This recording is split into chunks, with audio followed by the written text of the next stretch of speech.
안녕하십니까. 바로 보는 TV ombudsman의 김승재입니다.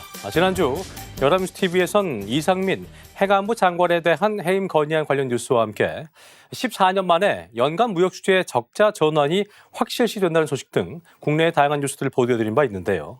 오늘 열암뉴스 TV를 말한다에선 뉴스오늘과 뉴스워치, 뉴스1번지를 중심으로 김창수 시청자 평가원이 모니터링한 내용으로 시작을 하겠습니다.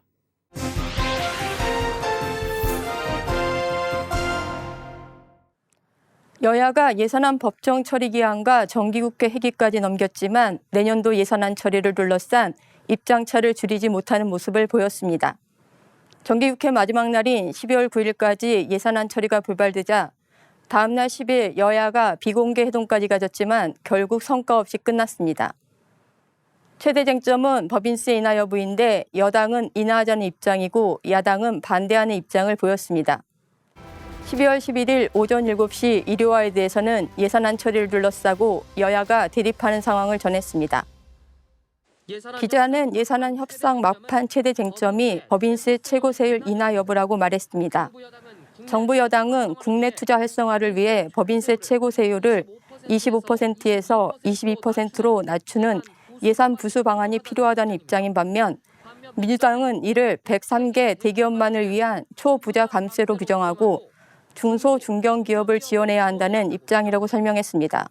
주호영 국민의힘 원내대표는 법인세 최고세율을 낮춰야만 국내 자본이 외국으로 나가지 아니하고 외국 투자 자본이 들어온다고 주장했고 박홍근 더불어민주당 원내대표는 중소 중견기업의 법인세를 10% 낮추자는 입장을 강력히 피력하며 다만 103개밖에 안 되는 초대기업의 최고세율을 낮추는 문제는 수용하기 어렵다는 입장을 표명했습니다. 또한 내년도 지역화폐 예산을 늘릴 것인지 줄일 것인지 하는 문제, 주식 양도소득세 비과세 기준을 10억 원에서 100억 원으로 높이는 문제, 기초연금 부부 합산 감액을 폐지하는 안에 대해서도 여야가 다른 입장을 보였다고 보도했습니다. 12월 12일 오전 4시 뉴스오늘에서는 지난 11월 이태원 참사 진상규명을 위한 국정조사 특별위원회가 여야 합의로 본회의 의결을 거쳐 꾸려졌지만 민주당의 이상민 행안부 장관 해임 건의안 처리에 국민의힘 국조특위위원들은 전원 사퇴 의사를 표명했다고 보도했습니다. 국정조사를 시작하기도 전에 해임 건의안을 처리한 것은 이재명 대표의 사법 리스크를 덮기 위한 정쟁화 의도라고 주장한 것입니다. 또한 당 지도부의 국정조사 합의에 대한 성토도 다시 불거졌다고 전했습니다. 장제원 의원은 애초 합의해서 안 될 사안이었다고 지적했고 주호영 원내대표는 민주당이 약속을 파기했다면서도 보이콧 여부는 당 지도부와 재논의하겠다고 말했다고 보도했습니다. 반면 민주당은 속내가 드러났다고 비판하며 정치 도의적 책임은 별개라는 점을 강조했다고 전했습니다. 민주당이 예정대로 예산안 처리가 끝나면 국조특위 회의를 열 방침인 가운데 국민의힘은 참사 유족과 당내 의견을 수렴해 진행 여부를 결정하겠다는 입장이라고 보도했습니다. 내년도 예산안은 처리 기한을 넘기도록 합의되지 못했고 지난 11월 여야 합의로 꾸려진 이태원 참사 진상규명을 위한 국정조사 특별위원회는 출범한 지 20일이 되도록 공전 중에 있습니다. 민주당이 이상민 장관에 대한 해임 건의안을 가결하자 국민의힘 국조특위 위원들이 사퇴 의사를 밝혔고 국민의힘은 국조특위 합의 때 예산 통과 후에 국조를 하기로 했다면서 국정조사에 불참했습니다. 내년 1월 7일까지 활동 기한이 정해져 있는 국정조사가 지체되면서 참사의 원인과 책임 소재를 충분히 밝힐 시간이 남을지 우려하는 목소리도 나오고 있습니다. 그런데 언론 보도들은 연일 양당에서 나오는 발언을 전달하면서 사안을 바라보는 다양한 목소리를 담아내지 못하고 있습니다. 시청자들은 양당의 주장만을 여러 언론을 통해 반복해서 접하게 됩니다. 이런 보도 행태는 갈등만을 부각시키고 객관적인 의견을 들어볼 수 있는 기회를 감소시킵니다. 사회에는 여러 주체들이 있습니다. 정치권에 소수 정당도 있고 진실 규명을 바라는 유가족도 있고 정치권을 지켜보는 국민들도 있습니다. 열암뉴스 TV가 시청자들이 새로운 시각, 새로운 의견도 들어볼 수 있도록 우리 사회의 다양한 주체의 목소리를 전달하기 위해 노력해주면 좋겠습니다. 화물연대가 파업선언 16일 만에 파업 중단을 결정했습니다. 조합원 투표 결과 61.8%가 파업 중단에 찬성했기 때문인데 12월 9일 오후 5시 뉴스워치에서는 화물연대의 파업 철회 관련 소식을 다뤘습니다. 기자는 화물연대가 보름 넘게 이어온 총파업을 철회했지만 산업계는 장기간 파업으로 인한 피해액이 3조 5천억 원을 넘을 것으로 추산하고 있고 피해액은 더 커질 수 있다고 말했습니다. 화물차주들의 업무 복귀로 물류 문제가 해소되더라도 출하 차질로 재고가 쌓여 감산을 택했던 공장들의 완전 정상화까지는 시일이 더 필요하기 때문이라고 설명했습니다. 또 창고에 쌓여있는 물량을 우선 배송해야 하는데 차주들이 주말 일을 쉬는 것도 고민이라고 전했습니다. 그래서 산업계가 파업 철회 소식에 안도하면서도 긴급 물량을 운송할 수 있도록 주말에도 비상 대응 체계를 유지하고 있다고 말했습니다. 다만 꽉 막혔던 물류는 주말을 지나 그 다음 주 초가 되면 완전히 정상화될 것으로 전망했습니다. 앞서 1차 업무 개시 명령이 내려진 시멘트 분야가 이미 정상화됐고 레미콘 생산도 빠르게 회복되면서 전국 건설 현장 공사도 대부분 재개될 것으로 보았습니다. 2차 업무 개시 명령이 발동한 철강과 석유화학 업종 역시 출하량이 평시 수준을 빠르게 회복하고 있다고 보도했습니다.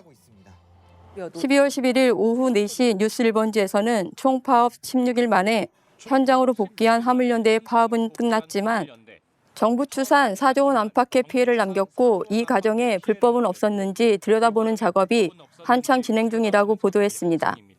경찰에 따르면 업무방해, 협박, 공동폭행 등의 혐의로 입건된 화물연대 조합원은 60명으로 지역별로는 부산이 14명으로 가장 많았고 경북이 11명, 전남이 6명 등으로 뒤를 이었다고 전했습니다. 또한 서울의 한 조합원이 업무 개시 명령을 받고도 화물차 운행을 하지 않아 경찰에 고발된 사건을 짚으며 공정거래위원회도 조사에 나설 방침이라고 보도했습니다. 기자는 공정거래법에 따르면 사업자 단체는 부당하게 사업활동을 제한할 수 없고 사업자끼리 경쟁을 제한하는 행위를 합의해서도 안 된다고 설명했습니다. 공정위는 파업 과정에서 운송 거부를 강요하거나 다른 운송자의 운송 경쟁을 방해한 경우가 있는지 확인할 계획인데 일부 적절성 논란이 일어날 가능성도 제기된다고 전했습니다. 파업을 특정 단체가 이득을 취하려고 한 행동으로 볼 것인지 근로자의 기본권을 보장받으려 한 수단으로 볼 것인지에 따라 평가가 엇갈릴 것으로 전망했습니다. 파업 관련 보도의 경우 경제적 피해, 시민 불편 등을 언급하며 조속한 파업 철회를 직간접적으로 촉구하는 경우가 많습니다. 이번에도 역시 동일한 프레임의 언론 보도가 많았습니다. 현재 경제가 어려운 상황이긴 하지만 파업이 어떠한 피해도 초래하지 않고 진행되기는 어렵기 때문에 파업이 초래하는 피해만 강조하는 언론 프레임은 지양해야 합니다. 이러한 보도 행태는 빠른 파업 철회와 원상복구만을 촉구함으로써 파업의 원인이 되었던 구조적인 문제는 그대로 갈등의 불씨로 남겨두기 때문입니다. 당장의 파업 철회에 만족하기보다 대화 합의를 통해 더 나은 노사정 문화를 만들어갈 수 있도록 연합뉴스TV가 파업 관련 보도 시 파업의 원인, 과정, 결과 등을 포괄적으로 다뤄주길 바랍니다. 또한 노조의 파업 행위나 정부의 대응 방식이 적절했는지에 대한 객관적인 평가도 제공해 향후 파업 시 보다 나은 문제 해결 방안을 모색하는 데 시사점을 제공해 줄 필요가 있습니다. 12월 11일 오전 4시 뉴스오늘에서는 이태원 참사 유가족들이 모여 협의회를 출범하고 철저한 진상규명을 촉구했다는 소식을 전했습니다. 기자는 참사 희생자들의 명예를 회복하고 진실 및 책임규명을 촉구하기 위해 이태원 참사가 일어난 지 40여일 만에 유가족 170명이 모여 협의회를 만든 소식을 전했습니다. 이정민 12구 이태원 참사 유가족협의회 부대표는 정부에게 12구 이태원 참사의 진실 규명을 위해 모든 행정적 역할을 다할 것을 촉구하고 정쟁을 배제한 철저한 국정조사, 성역 없는 수사 등 모든 수단을 통해 그날의 진실을 밝힐 것을 요구했습니다. 이렇게 진상규명에 대한 목소리가 점점 커지는 가운데 경찰청 특별수사본부도 주요 피의자들에 대한 신병 확보에 속도를 내고 있다고 전했습니다. 특수보는 이임재 전 용산서장과 송병주 전 용산서 112 상황실장의 구속영장의 기각 사유를 분석하고 재소환을 통해 보강 수사를 진행 중이라고 밝혔습니다. 현장 책임자의 구속영장이 기각된 데 대해 특수본 관계자는 피의자 구속은 수사 과정 중 하나의 절차일 뿐 구속 여부에 따라 수사 성패가 좌우되지는 않는다고 말했다고 전했습니다. 이에 따라 특수본은 다른 기관 주요 피의자들에 대한 구속영장도 신청하는 한편 주요 피의자들을 공동정범으로 묶어 업무상 과시치사상 혐의를 입증하는 데 주력할 예정이라고 보도했습니다. 이태원 참사가 발생한 지 40일이 넘어서야 유가족 협의회가 출범했습니다. 아직까지 진상규명과 책임자 규명이 제대로 이루어지지 않고 있어 앞으로 많은 이슈들이 제기될 텐데요.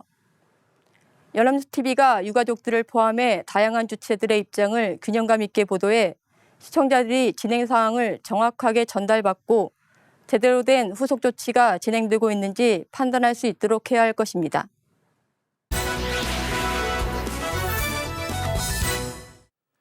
네, 이번 시간은 주말에 방영되는 제작 프로그램을 대학생의 시선으로 분석하고 평가해보는 시간이죠. 캠퍼스 TV 리포트입니다. 이번 주에는 중앙대학교 이유경 학생과 함께하겠습니다. 어서 오십시오. 네, 안녕하세요. 네, 자, 유경 학생 지난주 어떤 프로그램 모니터했습니까? 네, 저는 매주 토요일 오전 9시 30분에 방송되는 연중기획 하모니를 모니터링했습니다. 지난 3일과 10일에 방송된 연중기획 하모니에서는 한국에서 멕시코 음식 가게를 운영하고 있는 민구 씨와 이사벨 씨의 따뜻한 일상에 대해 다뤘습니다. 그럼 자세한 모니터링 내용 지금부터 전해드리겠습니다.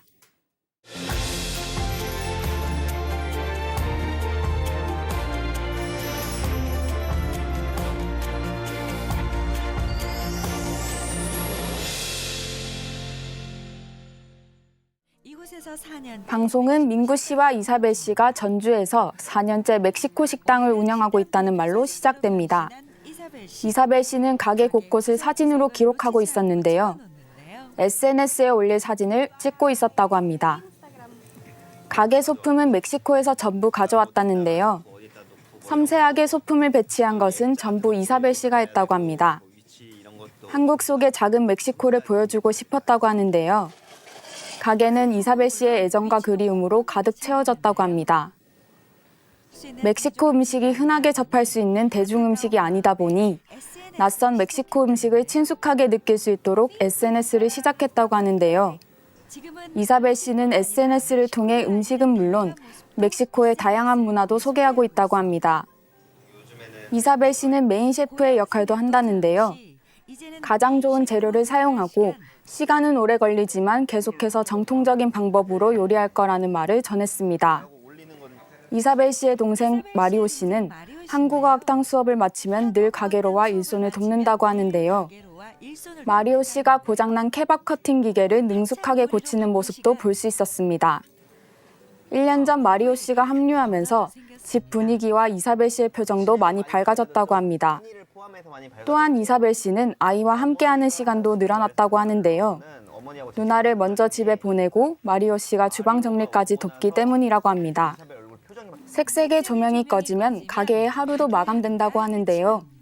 이사벨 씨와 아들 환희가 퇴근길에 합류했고 온 가족이 즐겨 먹는 겨울밤 야식으로 붕어빵을 찾았다고 합니다.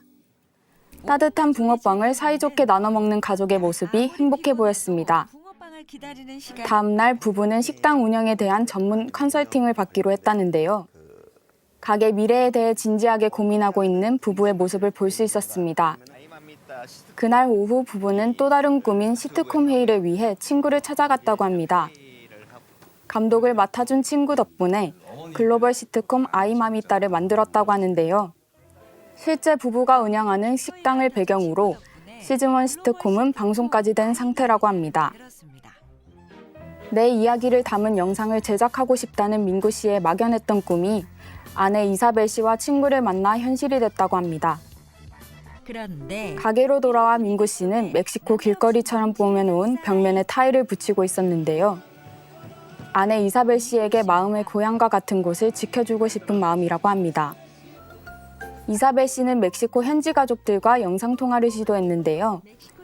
15시간의 시차를 넘어 작은 화면 속이지만 얼굴을 보며 마음을 놓는다고 합니다. 매일 들어도 또 듣고 싶은 가족들의 목소리라고 합니다.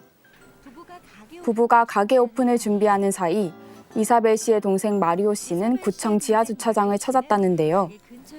구청에서 순찰용으로 사용되는 전기 오토바이의 배터리를 고쳐주기 위해서라고 합니다. 구청 직원과는 가게에서 손님으로 만나 친구가 되었다는데요. 도움을 주고 싶은 마음에 근처 수리점까지 함께 찾아갔다고 합니다. 마리오 씨가 손본 배터리를 장착하자 전원은 들어오지만 너무 오래된 모델이라 전문가도 난감한 상황이었다는데요. 전기 오토바이는 수리점에 며칠 맡겨놓고 기다리기로 했다고 합니다. 마리오 씨는 공부를 하러 다시 바쁘게 학교로 이동했다는데요. 한국에서 누구보다 바쁘게 살아가는 청년의 모습이었습니다. 특히 손이 귀한 주말에 바쁘고 분주한 가게의 모습인데요. 대중음식이 아니다 보니 타지에서 찾아오는 손님들이 많다고 합니다. 주말에 갑자기 손님들이 몰리면 아르바이트생들은 담비 같은 도움이 되어준다는데요. 1년 반 넘게 일하고 있는 알레스 씨는 손님으로 왔다가 인생 첫 알바를 여기서 시작했다고 합니다. 지금은 어떤 메뉴도 만들어내는 1호 직원이 되었다고 합니다. 바쁜 것이 한 차례 지나간 뒤 직원들을 위한 선물 상자가 보여지는데요. 민구 씨가 직원들을 위해 준비한 조리화라고 합니다. 손발 척척 맞는 호흡에 서로 믿고 즐기는 주방 분위기까지 손님들이 맛보는 음식에 고스란히 담겨 나온다고 합니다. 든든한 식당 가족들과 식당을 운영하는 부부가 제일 예뻐 보인다는 부모님까지 사랑으로 가득 찬 이사벨 씨의 일상을 볼 수 있었습니다. 행복하다라는 생각을 가지면서 살았으면 좋겠다는 민구 씨의 인터뷰가 이어지고 손님들에게 좋은 기억을 선사하고 멕시코를 대표할 수 있는 음식점을 만들기 위해 노력하겠다는 이사벨 씨의 포부가 담긴 말로 방송은 마무리됩니다. 내용 잘 봤습니다. 유경 학생 이번 하모니 보면서 어떤 점이 가장 인상 깊었습니까? 네, 저는 가게 운영에 대한 고민뿐만 아니라 글로벌 시트콤 제작이라는 꿈에도 계속해서 도전하고 있는 민구 씨와 이사벨 씨의 모습이 가장 인상 깊었습니다. 부부가 만든 멕시코 요리와 시트콤에서 그들이 가진 철학과 가치관이 잘 드러난다는 생각이 들었습니다. 네, 저도 공감할 수 있는 생각이네요. 지금까지 중앙대학교 이유경 학생과 함께했습니다. 오늘 말씀 고맙습니다. 네, 감사합니다. 예.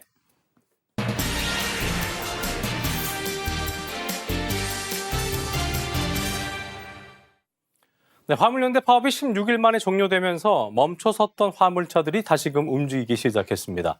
하지만 정부는 협상에 강경한 모습을 보이고 있고 화물연대 위원장은 무기한 단식에 돌입하는 등 갈등의 불씨는 여전히 남아있는 모습인데요. 오늘 TV와 비평에서 관련 내용을 자세히 짚어보도록 하겠습니다. 도움 말씀에 동아방송대학교 정원희 교수와 함께하겠습니다. 어서 오십시오. 안녕하십니까? 예.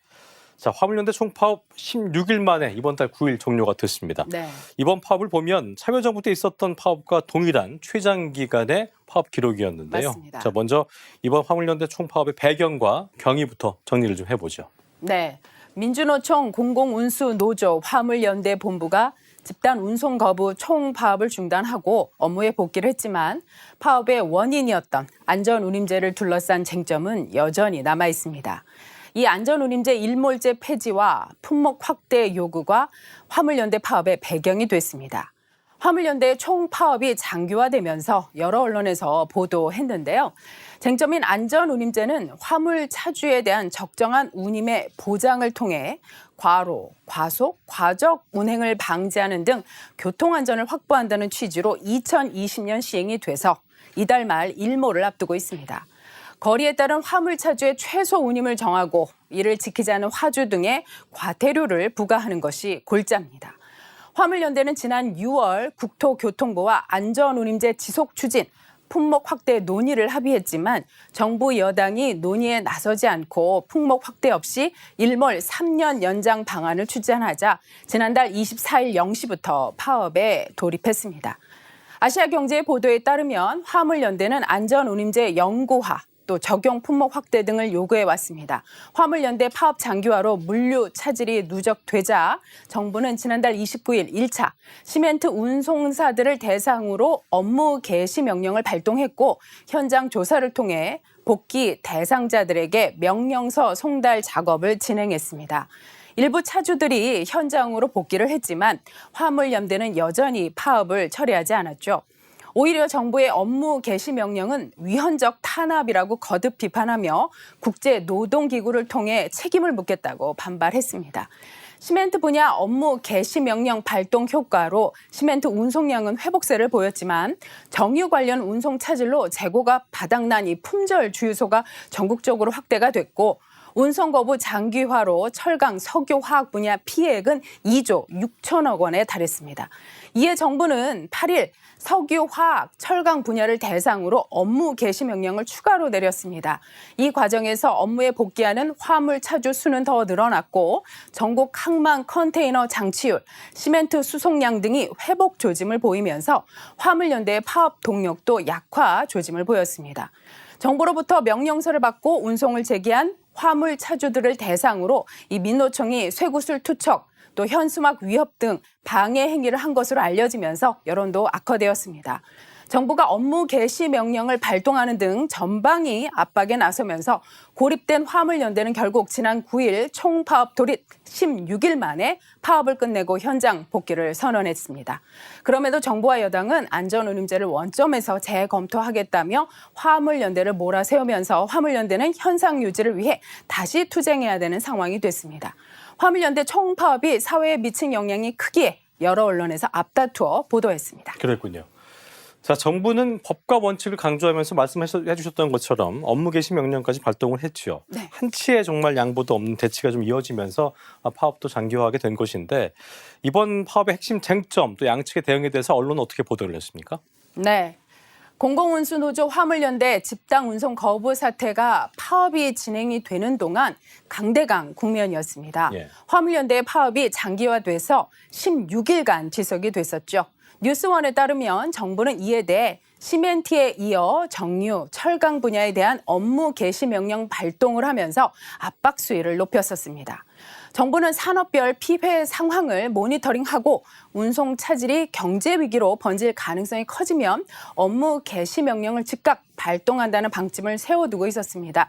실제로 전국 건설 현장에서 레므콘 타설이 중단이 되고 재고 부족 주유소가 확대됐었죠. 추경호 부총리 겸 기획재정부 장관은 화물연대의 정상적 업무 복귀가 문제 해결의 지름길이라면서도 대화는 계속할 것이라고 말한 바 있습니다. 예. 이에 정부는 시멘트 업무 개시 명령에 대해 지난 3일 오전 10시 기준 시멘트 분야 운송업체 33곳, 운송 거부 화물차주 791명에게 송달을 완료했습니다. 운송사와 화물차주는 명령서를 송달받은 다음날 24시까지 운송 업무에 복귀해야 합니다. 만약 불이행 시 운행정지, 자격정지 등 행정처분이나 3년 이하 징역, 또 3천만 원 이하 벌금 등 형사처벌을 받습니다. 지난 8일 정유, 철강 분야 업무 명령도 발동했습니다. 이에 민주노총 공공운수노조 화물연대 본부가 파업 16일 만에 현장으로 복귀를 했지요. 예. 민주노총 공공운수노조는 안전운임제 일몰만은 막아야 한다는 걸 절박한 심정으로 현장에 복귀한 것이라며 당면한 제도 일몰을 반드시 막아내고 전 품목과 차종으로 제도를 확대하겠다는 투쟁으로 이어가겠다고 밝혔습니다. 예. 국민일보에 따르면 국토부는 화물연대가 집단 운송 거부 철회 여부를 결정하기 위한 투표를 진행한 것과 관련해서 예. 국가 경제에 심각한 피해와 국민 불편을 16일 동안이나 끼치고 업무 개시 명령이 2차례 발동되고 나서야 뒤늦게 현장 복귀가 논의되는 것은 유감이라고 밝혔습니다.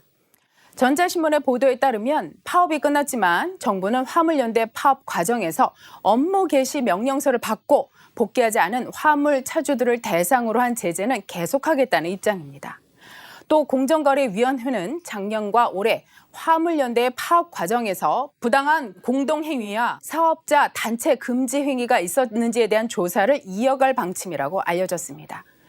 세 차례에 걸친 현장 조사 시도는 화물연대가 거부해 불발됐지만 공정위는 자료 제출 및 출석 요청을 통해 소속 사업자의 운송 거부를 강요하거나 다른 운송자의 운송을 방해하는 행위 등 있었는지 확인할 계획입니다. 예. 다만 다단계 운송 구조와 운임 최저 입찰 등에 따른 차주들의 열악한 처우 개선 등은 파업을 통해 알려진 만큼 정부도 개선 의지를 내비쳤습니다. 한편 부산일보의 보도에 따르면 화물연대가 안전운임제의 무력화 시도를 막기 위해 무기한 당식 농성에 들어갔습니다. 지난 12일 화물연대는 서울 영등포구 국회의사당 앞 농성장에서 안전운임제 계약 없는 입법과 품목 확대 국회 논의기구 구성 촉구를 위해 이봉주 위원장이 무기한 단식에 돌입했다고 밝혔습니다. 그렇군요. 자, 말씀하신 안전운임제라는 것이 2020년에 3년 일몰제 방식으로 도입됐기 때문에 네, 법 개정이 되지 않는다면 올해 말로 폐지가 됩니다. 맞습니다. 때문에 파업은 종료가 됐지만 안전운임제 연장과 품목 확대 등을 놓고 진통이 예상되고 있는 상황인데요. 네. 파업 이후에 풀어야 될 과제에 대해서 언론이 어떻게 보도하고 있는지 정리를 해보죠. 네. 화물연대의 파업 철회로 노정 간 강대강 대치는 끝났지만 안전운임제를 둘러싼 갈등은 아직 봉합되지 않았습니다. 예. 아시아경제의 보도에 따르면 화물연대는 파업을 철회하는 대신 안전운임제 3년 연장 약속을 지키라고 촉구한 바 있습니다. 하지만 국토부는 안전운임제 3년 연장은 재검토가 필요하다는 입장을 보였습니다. 아시아경제의 보도에 따르면 국토부는 화물연대가 주장하는 안전운임제 3년 연장은 11월 22일 정부 여당이 집단 운송 거부로 인한 국가적 피해를 막기 위해 제안한 것이라며 화물연대가 이를 거부하고 11월 24일 집단 운송 거부에 돌입하여 엄청난 국가적 피해를 초래하였기 때문에 재검토가 필요한 것이라고 말했습니다. 안전운임제 품목 확대는 수용할 수 없다는 점도 분명히 했습니다. 조선비지의 보도에 따르면 더불어민주당이 국회 교통위원회에서 안전운임제 일몰 기한을 3년 연장하는 내용의 화물 자동차법 개정안을 단독 의결했지만 여야 입장차가 커 연내 처리가 불투명한 상황입니다. 경제단체들은 그동안 안전운임제를 예정대로 일몰하고 새로운 제도를 도입할 것을 주장해왔습니다. 안전운임제 도입 이후에도 교통사고 감소 효과가 크지 않았던 만큼 안전이라는 단어를 삭제하고 번거적 성격에 가까운 표준운임제로 전환하자는 것이 주된 요구입니다. 예. 정만기 한국무역협회 부회장은 최근 기자간담회에서 자유시장 경제에 부합하지 않는 안전운임제는 원칙적으로 폐지하는 것이 맞다며 새로운 제도를 고민해야 한다고 말했습니다. 예. 안전운임제를 유지하더라도 품목 확대 여부가 쟁점이 될 것으로 보이는데요. 화물연대는 올해 2차례 파업을 진행하면서 철강제, 또 자동차, 위험물, 사료, 곡물, 택배 등으로 안전운임제 적용 대상을 확대할 것을 요구했습니다.